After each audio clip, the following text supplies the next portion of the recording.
Good evening, everybody, and welcome to our intro for Hellboy the role-playing game. We're here to play through the quick start. I'm Mark Langworthy over at Red Scar, and tonight I will be playing Alexandra Zarkova, who is our kind of counter-terrorism in the BPRD, and there to hopefully keep everybody else safe. So I'm Dr. Marcus Hansard Jr. So I've been in way too long. I've seen everything. Nothing surprises me anymore. I've got stains that I've pretty much forgotten what they are, and they stink as bad as they look.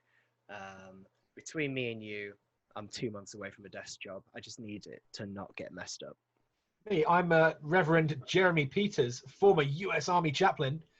These days, BPRD exorcist extraordinaire. Maybe not extraordinaire, exorcist normalaire. I don't know what the what's one step down from extraordinaire. But yeah, basically, my main thing is I'm a bit concerned about rumours of changes in the team structure because I've kind of just got used to this team, and I'm not liking the idea that things are going to change around here. Hi, so I'm Sophie and I'm playing Mona. She's a no-nonsense team leader who is good with a gun, likes to delegate and protect her team. I guess that just leaves me. Hi, I'm Quinn, and I'm playing Francesca. She is an archaeologist who had the misfortune of realizing that a curse on a tomb she was excavating is real and has kind of been roped into the BPRD to kind of help keep that a secret. And she has recently been manifesting psychic powers. Oh. I'm Alex Delaney. I'm one of the writers and rules developers for Hellboy the RPG, and I will be herding the cats and keeping as much of the doom as I can in front of the players. Having arrived from the States, our team have received a briefing that they are to investigate a place called Uxley Hall. Reports that it is a haunting. The ghost appears to be that of Mary Pym, one of the former residents, and her presence has caused some upset, and the agents have been charged with resolving the haunting and seeing if you can help her pass on, ideally, though it's not a requirement. The main witness that reported the haunting is an individual by the name of Matthew Donnell, and an appointment has been made to meet him at the local pub in the town that the hall borders. When you said that she looked awful, what did you mean by awful? Could you describe in detail, like think back to that really traumatic moment and like really concentrate on it and just try and describe to us in detail what that was like? Can you make me a wisdom intuition or charisma intimidation? Yeah, that sounds like an intimidation. I'm This already is gun on rummaging. table. Already rummaging for a sedative ready. Yes. There are certain things that you need out of them, and making him focus on the details.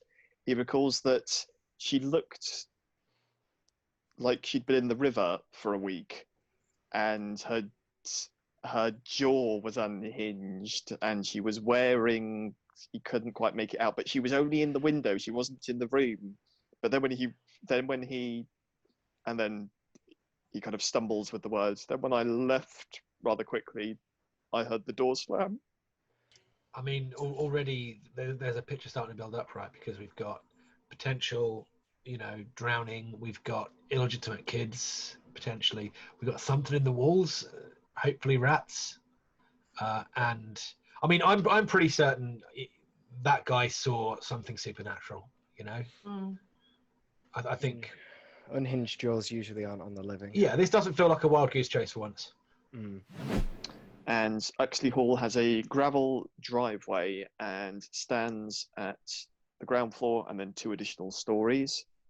A haphazard marble columned balcony protrudes out of the first floor, and out of one of the top story windows there appears to be some kind of leak that has this constant stream of water falling down over one of the upper story windows, which with the maybe it's just the light, maybe it's because you've heard the stories, but with the arrangement of the balcony and the windows.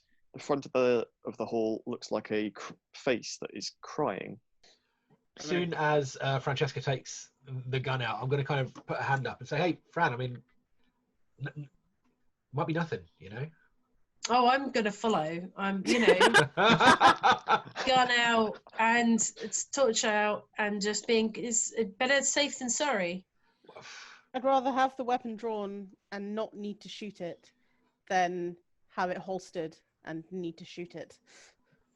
Well, Unfortunately, Revenant, yeah, I'm with them. I will The amount roll of my time- eyes and draw my sidearm as well. Like, I literally can look, so I see Francesca, like, gun and the torch, like, Yeah. Classic CSI. Yeah. I'll appreciate Jeremiah- a prayer, but it doesn't come in 9mm, so. So I'll just Jeremiah take a clearly gun. having the words from the personnel department meeting about use of deadly force and the rate of injury sustained by, oddly enough, standard issued 9mm holes, ringing in his ears. Like, I'm wearing a ballistics vest, it'll be fine.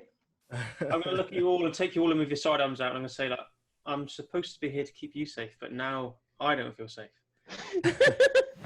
I'm gonna walk right up to the door and just open it up because the sun hasn't quite set yet, so Sure just thing. walk straight in.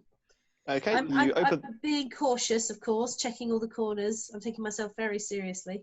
I'll scan all the windows as people are approaching the building, Alex. Certainly. Something quite odd, Alexandra, because all of the drapes seem to be closed in all of the windows.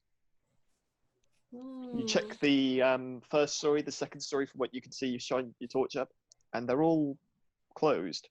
And you take a step around the side of the hall, see a couple more windows, and the drapes there as well are closed, which is quite odd if a surveyor's been going through checking various bits and bobs.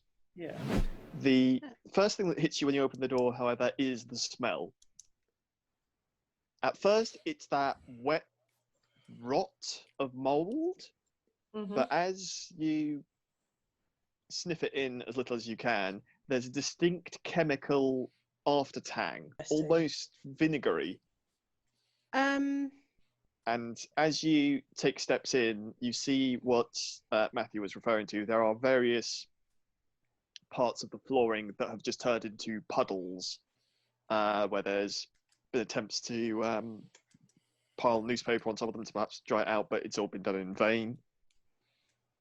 The house itself appears to be there must have been some kind of renovation in the 1950s, given the state of the dried out, frayed wallpaper that you're fairly sure at some stage must have been fashionable. And then I'm going to suggest that we just look in the left-hand room. Might as well start somewhere. And it is only as you kind of sweep the room and you're listening out for various things, you realise that there is a grandfather clock in the room that you can't hear it ticking, but then you look back and the hands are moving, but they're moving backwards. No. Well, that's delightful. Is it actually light outside at the moment, currently? It's still light outside. You've got about... I'm going to stubbornly open all of the curtains as we walk around the entire house, just so you know. Okay. That's a note that I'm going to do in every room. I will look around, then look over my shoulder and say, "Hey, Marcus, I think I take it back. You probably can afford this place." Marcus, what did we get on the intelligence science check? So I got an unnatural 20. Okay.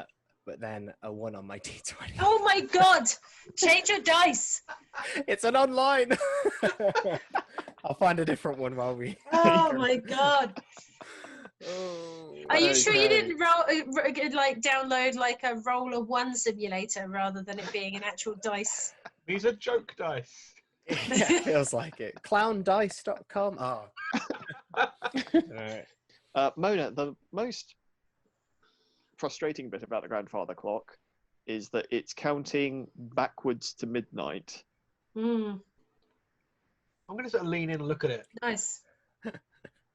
Is it got like the glass cabinet at the front? kind Yep. of thing? Is there a pendulum?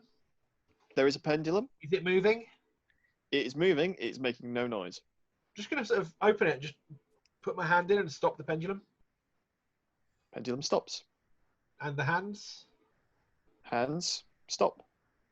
Okay, I'm going to take my hand away. Pendulum starts again. Okay. Yep. Hmm. Well, good thing we're here, right? Yeah. I'm just going to get on the radio quickly and just say, yeah, I think we've got confirmation of paranormal activity here. We've got a creepy grandfather clock that doesn't want to stop. Question: am I rolling Doom on a saving throw or not? It's a result determined by a d20, so yes. So Okay. anytime you're rolling a d20, just get into the habit of rolling a d10 as well. Okay, so just grab them together at the same time. On the plus side, that was a 10. We have ingenuity. Hey!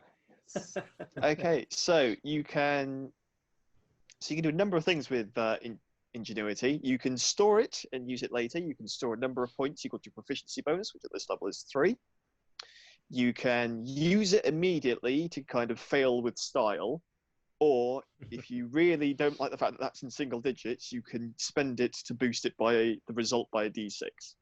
So, Francesca, as you round the corner, as you complete your perimeter sweep and you go back to the front of the house, you cast your eye up just haphazardly, and in the window of the first floor, where you saw the tombstone, as you look up, you get a kind of a flash across your eyes, and your head feels like it's got nails being dragged over it, and you feel as though the warm air vanishes, and it's cold and it's wet, and you can hear echoings like you're in a cave, and then you hear some wet squelch as something leaves the water and crunches under the gravel under your feet.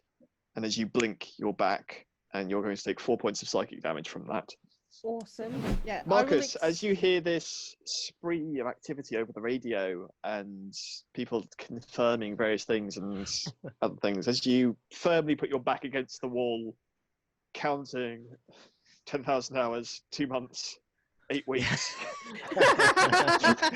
60 days, one of the wall hangings that was ajar, the picture in it has long been lost to time and the encroaching of the mold and various things. But as you turn around, the glass is frosted. God, okay. And that's on the wall next to me. And yep.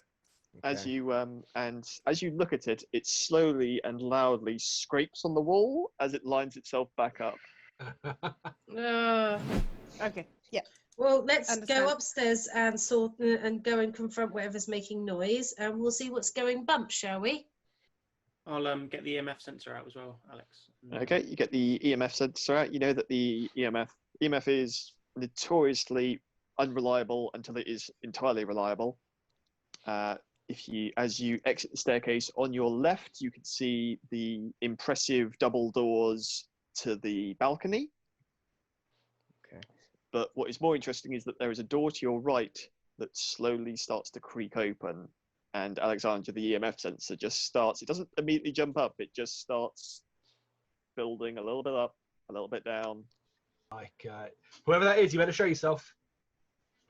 I just I just look at you, Reverend, and just sort of give you a nod and start taking steps towards there. Yeah. Just good on it as well. I'll stand back in cover and let you... It feels like something's trying to show us something. Well, you think it might be good? Well, I don't know, but it's in the something biggest is inverted commas as we go on. But... I really feel that there's something that is not right here that is watching us, but I don't know whether it's this. But we might as well try and find out what it is they're trying to show us. And then as you look at it, and you kind of sweep left and you sweep right and you check around, and then hopping out of the remnants of the bed, a small frog hops. When we say small, threatening? 17 feet small. Okay. It's adding up. You know what, Doc? I'm going to actually revise my opinion one more time. You shouldn't take this, even if they pay you. I don't know. It's a fixer-upper. You seen that four-poster bed? Like, You see what's left of it? Marcus, do you remember that mold that you were expertly examining downstairs? I do remember expertly examining. As you, as the Reverend jokes about, well, it's a fixer-upper, and as you sweep your head up, there is no mold on the ceiling in here. Okay. And there is no mold on the skirting board. In fact, there is no mold in this room. No. Francesca, your watch blips. It is sundown. The doors to the master bedroom slam shut. The EMF reader it stops bubbling and immediately spikes up into the red. Boy. I was actually going to say before this happened, I was going to step into the room, but now I'm glad I didn't get time to say that. I was just going to stomp on the frog. And everyone's flashlights begin to flicker. Whoa. I'm going to snap my head around to Mona and then just turn and charge the door to the bedroom. Okay? Yeah. Several things happen at once. So, Marcus, in the bedroom, as you're surveying the mold and trying to go, okay, there's nothing in here, you then find yourself looking at the window, and in the window, floating, is a disembodied head with this mummified, putrid skin that's just wrapped taut over the bone structure. One of the eyes looks like it's disconnected. It's kind of rolling as the head moves. But that's not the most unsettling thing. The most unsettling thing is that the neck and the jaw are completely disjointed and rolling as the face contorts around. Yeah. I'm gonna be I'm gonna be on the radio and be like, right, get out of that room. There, we've got movement in the corridor. I rolled a fantastic 9 for my charisma saving throw. Okay, and Marcus? I rolled a 4. No doom. Go team. Okay. Go team. So before your eyes, as you hear Mona saying, okay, right, we need to regroup and reassess. And before your eyes, as Marcus is going, well, she was in the window and then he's cut off as he's hoiked up, grabbing at his neck at an unseen rope, 4 foot off the ground. That's bad. I'm going to step into the room at that. Okay. And with that, we will roll some initiative. Well, you can feel the rope around you as you pull at it. It does feel like it's reacting. It's just a question of as you're swinging and looking up, you can't see a rope. And obviously your torch has fallen to the ground, so that's kicking up light everywhere as it spins. So you can make a strength athletics or dexterity acrobatics to try and you know what? You can have advantage on that, I think. I'm going to use coordinated effort to make a help action up to 15 feet away and as a bonus action. So have advantage as Jeremiah, I assume, kind of grabs your legs and tries to push you up in the... Oh, okay. Unnatural 20. Okay, so you're able to wrestle the noose off you. You are going to take 6 points of psychic damage from the initial cut up, and you can feel it, the impression of this very thin rope around your neck, but you have able to wrestle it off. That did take your action, but you are now firmly on the ground, regaining, taking a... Done. So then we are over to Jeremiah, and Jeremiah, as Marcus kind of unslips with your help and falls to the ground and starts coughing, Alexander just bursts through the door and coalescing in the mirror of the vanity, that unhinged jaw again, snarling. You can see it in the mirror, and as the last afterglow of dusk peeks out over the trees in the distance far away and darkness begins raining in, she crawls out of the mirror. I would like to shoot the mirror. Shoot the mirror many times. So, Mona, as you check around, you hear the whoosh of the air being displaced, but you're not able to get out of the way, as slashing down this overly long, boneless, it looks like by the way it moves, hooked clawed hand that's this in the torchlight looks like it's wet, and it's got a gill on the side of it, scratches down squarely into your center mass. You're going to take 16 points of slashing damage. Mona, you hit out solid 2 hits, center ring, center mass, straight through the tongue. Ooh. It does not recoil. It does not wince. You see parts of it. You can see the hole where the 9mm went through its chest cavity. You can see the black kind of goop that's falling out of it in the torchlight. So, I've kind of stepped into the room and I see this like horrifying thingy. I'm going to reach my own hand out and I'm going to do psychic invasion. Okay, so you're going to attempt to manifest your psychic powers. That's going to be a charisma saving throw to make sure that your powers do what you want rather than what they want to do. So that was a 15.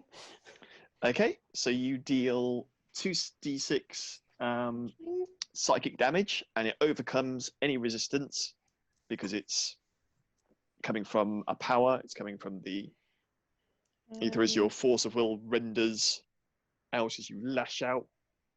Because you're having a bit of a day. 9 points of psychic damage. 9 points. She is a ghost. She is open to the etheric thing, so she will double that to 18. Oh, very nice. Rev, I've seen you do something before. Get out your rosaries as I'm charging back out of the Alexandra-sized hole to back up my boss. Sure thing. You're able to see that about 5 foot away from your boss is the creature that I described.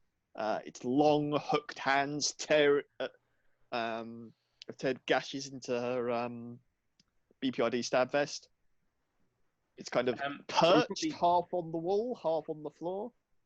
My ears are ringing anyway. I'm probably in a bit of kind of psychic shock from whatever that ghost is trying to do to me. But I'm going to use a bonus action to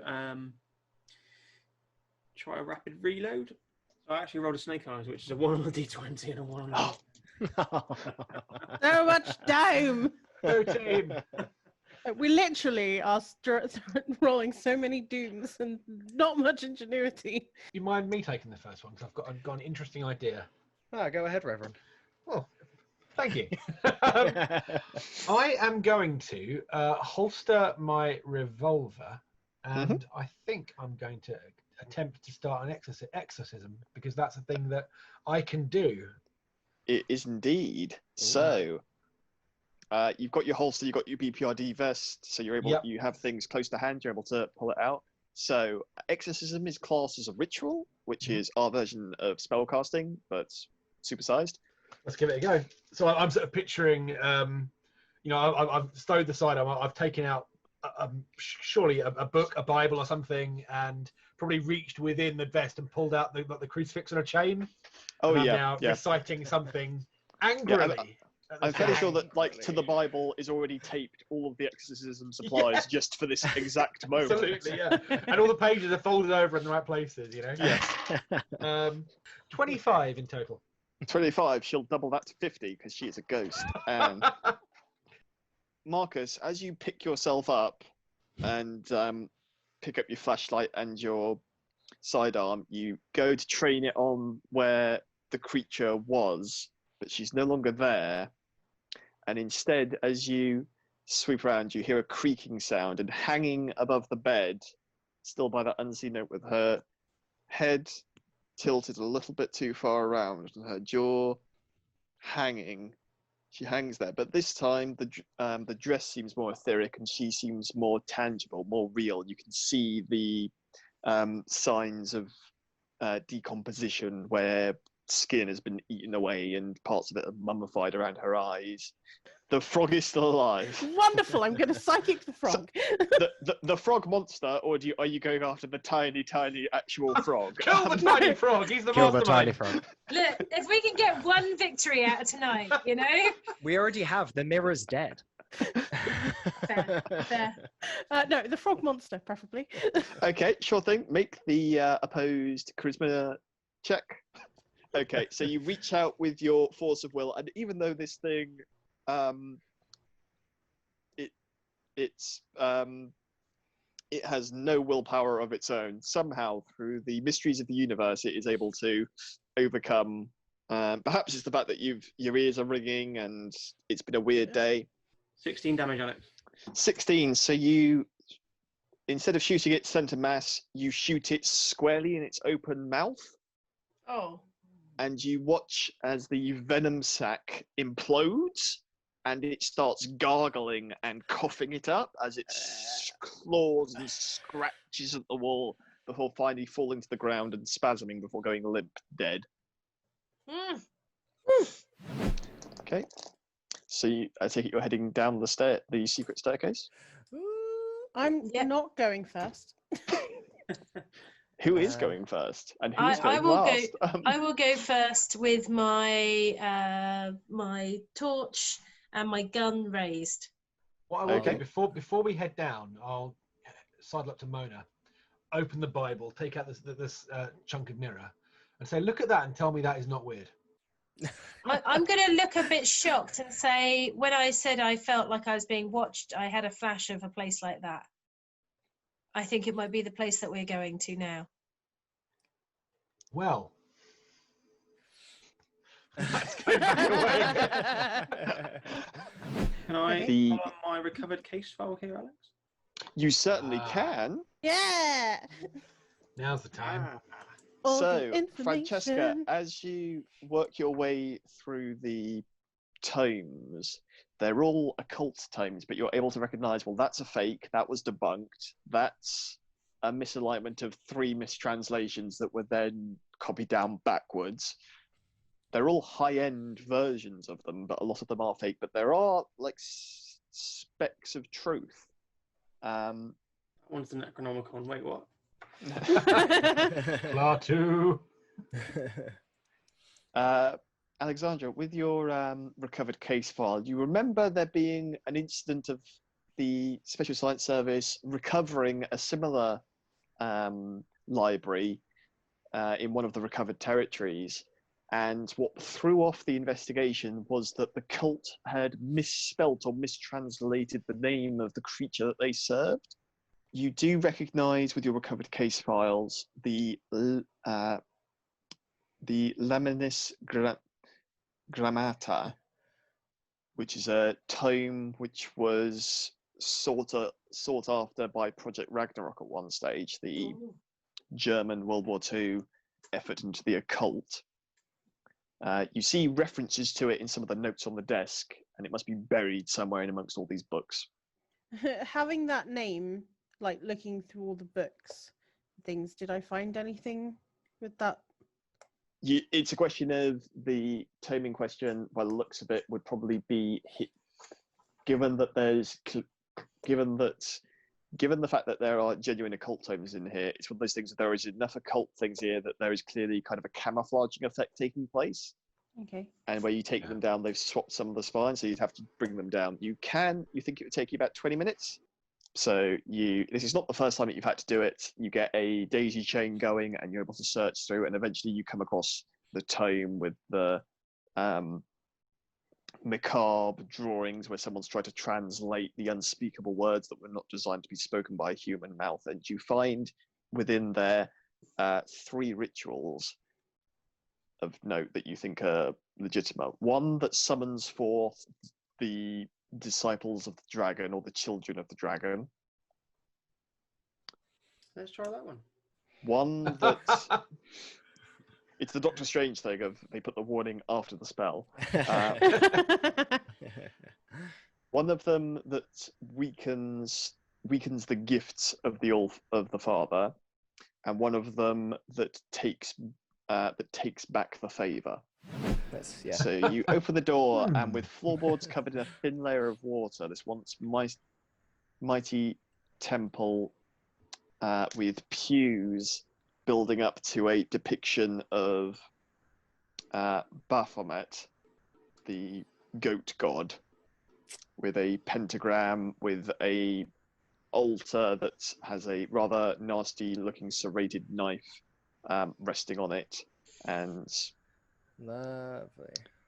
I'll do. That will be a 11. on the On the occult check. Yeah, the occult check. This temple is a fraud. It's not right. There's that statue is confusing two different interpretations of Baphomet. In fact, actually, you don't recall him having a tentacle hand. Oh no. In any of Okay. the ones. What did everyone else get? I got 18 plus 7, so. So in the pews, you find a secret drawer and Ooh. £10,000 in pre-war currency kind of floats out. Alexandra, what did you get? 15.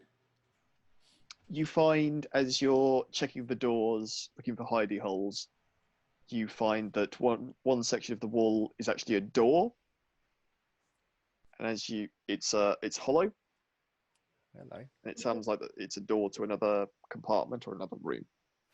So when that happens, I'll kind of look over to Fran and say, you know, how you doing? You got much more to do? The ground shakes. Oh god. Oh, Love that it. might have just answered your question. Yep. I've checked my EMF sensor. It is going from nothing at all to full whack. Nothing at all, full whack. And it's going to full whack after the ground stops shaking. The one that takes back their favour, it sounds like it binds them more to the rules of this mortal plane, so perhaps makes them easier to dispatch. But the one that reverses it, that sticks out. And you do think that you could perform it. You do, in the team, have a rapid deployment ritual kit. You would just need to find a pre-drawn pentagram circle that's been consecrated in the blood of another creature. Mental note for a future: we just get one of those on a roll-out tarpaulin. Yeah. This will reverse whatever's been done to these Boom. creatures. How confident are you with that? Like There's 99.999%. begging. Because There's begging. I don't know if Be I want to ready. be Be prepared. messing around with things. How many- if you're how many confident, then people- do it. I am confident, but I need a pentagram that has been whatever he said about blood and stuff, but words. We need to get ready Surely to in the repel an temple attack. there'll be one, maybe. I'm going to back away from the false door with my gun and flashlight, train with it. Yep, Yeah, I'm the gonna be false- training The false a- wall's been like it's been moving where it's. Okay, we need to try and get these creatures into the pentagram if we can. So So The fake Oh. section of wall doesn't open, it flies off its hinges 30 foot into the back of 40 foot into the back of the fake chapel. Probably fine. I Probably start casting the ritual. Bang, Alright. bang, bang. The Yeah, fixer go Bang, out. upper. bang, bang. Gone out. Yep. Oh man. So what's going to happen is that everyone that succeeded on the save is going to be able to act this turn, but Jeremiah just loses himself a bit with the Yep. this is weird, this is All right. this is not right, and the stench coming off this thing. What you can see, there's almost a small ecology on its toughened hide back, growths and all manner of things. Cool. And Francesca, what do we get on the D10s? Oh, unicorn dice coming in so strong. Natural 20 and a point of ingenuity. Both with the unicorn dice, guys. Amazing. Yeah. My poor frog monster then gets a go. Oh yeah, the poor thing. Yeah. Just down here doing no trouble to anyone, some pesky field agents. So that's going to be a 12 into you, Marcus, to hit. That's my AC is 12. So because you're a main character, that misses. Oof. You lucky thing. Thank you. So Right then. as the team fire off more shots, this creature rolls up, and before your eyes, it pops like a zit. Oh. Hey. Black bile spewing out over you, and then Oh. in there, as you kind of like blink and break it off, you see a slender man in his 40s, no, his 50s, his 60s, as he ages before your eyes, as the march of time catches up with Arthur Oh. Uxley, and he meets his final end. And as I'm you- gonna, oh, no, Yep. okay. I'm gonna double tap. In with the steel chair. Aging before your eyes, Marcus, one shot into the back of the knee, one shot centre forehead. Yep. As time continues to catch up with him, he dies. And as you climb up out of the staircase, going through the this stuff sticking to you like it's glue, and it stinks, and it's just mildly acidic. It's not enough to hurt you, but it just stings. As you wander out, you see in the driveway a turn of the century automobile, and a young man opens the door, and Mary steps in, and the car drives off over the horizon. Oh, Oh. Out of that yeah. basement, I'm totally going to take a bottle of old champagne and pop the cork. Yeah. But first, we need to go and have a shower before we do anything. I'm I gonna am- begrudgingly. Taking that book with me. Yeah. So Mona goes up and picks up the satellite phone and waits for a signal to line up and phones back to base camp. Meanwhile, everyone else reads the liquor cabinet, picks out the remaining bits of occult literature. But yeah, and then I will call on the satellite phone and demand that we get a private jet with at least with several packets of like baby wipes and well-tight bottles of water Yeah. to clean And- ourselves off. Onboard shower. Yeah, onboard shower, Back in like first. an onboard jacuzzi, really. At this point, The person in the field operations control room, it not being the first time that Mona has demanded a private jet, goes, of course, yes, as always, yes, and your flight leaves tomorrow at 3. Bye-bye, bye-bye.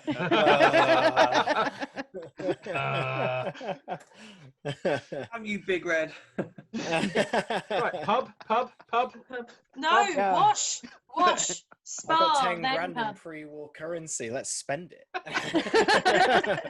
Giant Hooray! pound notes. Hey, Yes. we did it. Good job, team. We killed stuff. Survived. Good job, Francesca. Yeah. Do you guys want to see the fateful dice? They have literally I like think we little have to. unicorn heads on them. Well done, Oh, Dice. oh. Well done. Yeah. Yeah. Woo. And, I have no idea where my the die little, went. It just little flew across the room and disappeared. And Alex, thank you very much. Thank you so much, Yeah, Alex. that was Thank great. you. That was That was good. that was good fun. I loved it. Yeah, that was Yeah. good. So, Hello, everybody, and we will catch you soon, hopefully. Yeah. Hellboy the RPG coming to a Kickstarter near you. Yeah.